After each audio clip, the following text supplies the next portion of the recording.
here we are today, hoping to pass a bill named for George Floyd that meets his standards.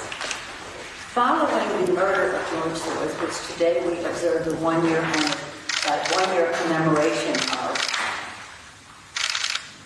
people around the world flooded the streets for days and weeks, millions of people. Gianna said, "My daddy will change the world." And indeed, her prediction is coming true. And it's coming true because of so many people who worked so hard for decades to make it come true.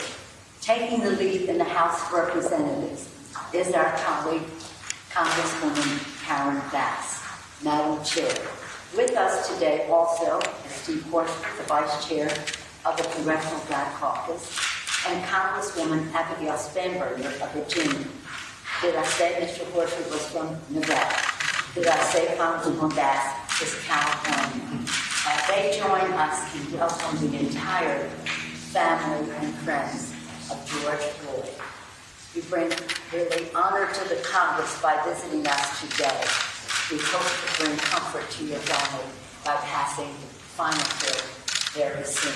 With that, I'm pleased to feel the distinguished angel of it all for us, Madam Chair, Congresswoman Karen Bass, California.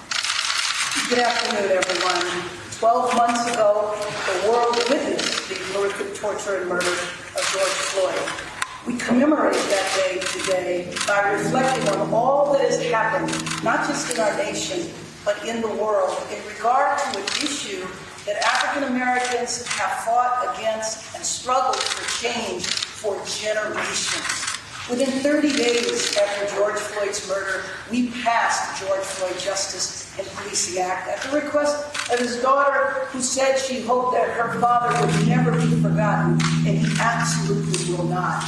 The protests in the streets helped the momentum for change within the House of Representatives. And I stand here today, it's an honor to be here with the family, but I stand here to renew the commitment that we will get this bill on President Biden's desk. We will get this bill on the desk. And what is important is that when it reaches President Biden's desk, that it's a substantive piece of legislation, and that is far more important than a specific date. We will work until we get the job done. It will be passed in a bipartisan manner. And so that is a commitment that we are making, I'm making personally to the family. And with that, I'd like to introduce Mr. Floyd's brother, Louis Floyd.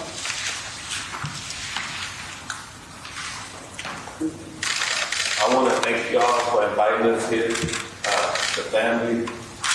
We're excited to be here, but this is the 1 year remembrance of my brother George. And today is the day that he set the world in a rage. And people realize what's going on in America, and we all said enough is enough. We need to be able to set standard procedures in place, just like we need meaningful legislation when they signed that George Floyd Policing Act. We need it on Biden's desk. The Senate, we need to get this taken care of. Because just like Gianna said, your dad is going to do what?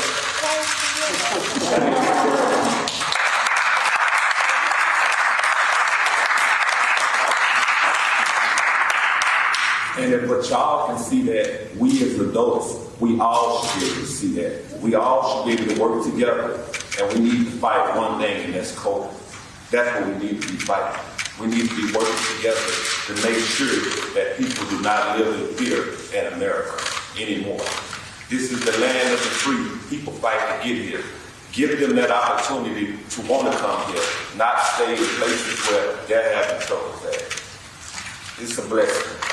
Attorney Trump, Tony Romanucci, so many people behind us, Roxy, Chris Stewart, so many people, they have stepped out and they've been working tremendously to help push the issue to get this law passed. I thank you all so much. Our family stands with you all in here today. Thank you all.